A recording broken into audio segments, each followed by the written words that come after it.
At the absolute peak of his solo career, Michael Jackson was universally recognized as the undisputed king of pop. But alongside the record-breaking albums came a highly publicized private life. The press relentlessly documented his facial surgeries, his crippling isolation, and a severe germophobia that kept him physically separated from the rest of the world. Then there was his most famous trait. He constructed Neverland Ranch, outfitting a sprawling private estate with literal amusement park rides, exotic animals, and endless children's toys. To the public, these choices looked like the erratic whims of a billionaire who had outgrown the boundaries of normal life. The reality was much darker. Beneath the smiling, upbeat facade of his childhood fame lay a terrifying day-to-day existence. These infamous adult eccentricities were actually deeply ingrained survival mechanisms built to cope with the nightmare behind the curtain. To truly understand the man who lived inside Neverland Ranch, we have to reverse engineer the specific, harrowing traumas that forged him. The story starts in Gary, Indiana, in 1964. The Jackson 5 emerged with a wholesome, upbeat image and a youthful energy that successfully sold the American dream to an eager public.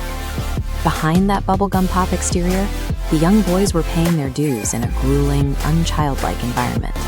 Before signing major record deals, they were forced to play late-night gigs at local bars and seedy strip clubs to make ends meet.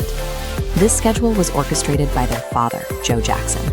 He enforced a brutal work ethic, requiring the young boys to complete 5-hour rehearsal sessions every single day after school. They were completely barred from making friends or hanging out with other kids their own age.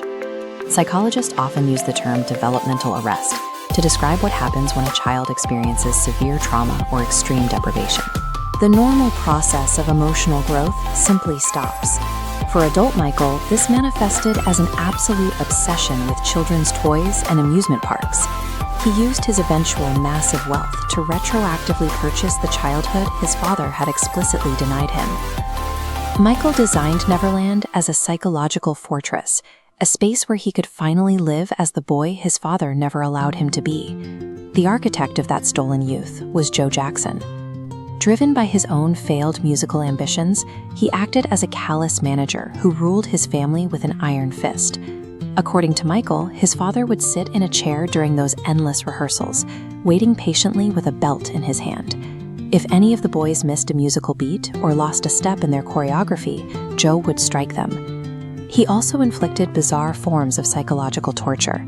As a punishment, he would force the children to carry heavy concrete blocks from one end of the yard to the other, over and over. Joe reserved a specific, targeted emotional cruelty exclusively for Michael. He constantly mocked his son's appearance, purposefully weaponizing his own insecurities by calling him Big Nose. The subsequent decades of drastic plastic surgeries allowed Michael to physically erase the features his father had weaponized against him.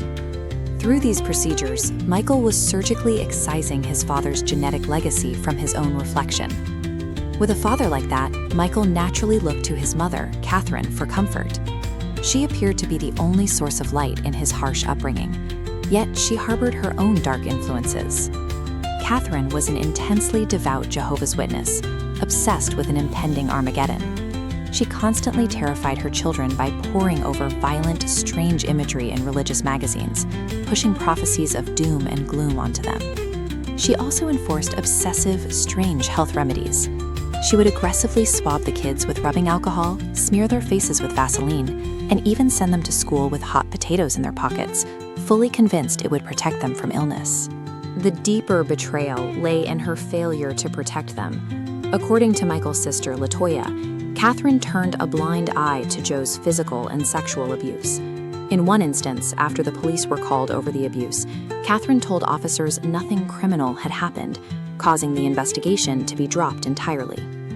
Growing up in a household defined by apocalyptic prophecies and a mother's obsessive focus on contagion, Michael eventually developed the severe germophobia and isolation that would characterize his adulthood. While Joe provided the physical trauma, Catherine provided the psychological paranoia. Michael was left with absolutely no safe haven in reality. Eventually, Michael broke free from Motown Records and achieved a level of global wealth and independence that gave him total control over his career. Yet, despite his physical distance and financial freedom, he never shook the trauma of his youth. Even in his 40s, he admitted to reporters that the mere thought of his father made him physically nauseous.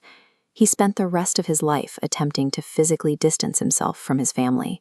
He only reluctantly reunited with his brothers for a 1984 tour, quickly jumping ship before they even headed to Europe. All the wealth in the world could build a sprawling theme park, but it couldn't buy an escape from the psychological cage his parents built. Instead of fully cutting ties, Micheal arrived at a highly complicated resolution. He actually created an annual Joseph Jackson Day at Neverland to explicitly celebrate the abusive patriarch. He rationalized the cruelty by looking at historical context. He believed that Joe's own brutal upbringing during the Great Depression, combined with the abominable Jim Crow laws of the era, had hardened him. The trauma Joe survived hardened him into a man who believed extreme success was the only way to safeguard his family. Micheal ultimately viewed his own record-breaking sales as the final validation for his father's horrific methods. Fame and fortune cannot heal generational trauma. The very abuse that forged the King of Pop is what ultimately broke the man. Like, share, and subscribe our channel.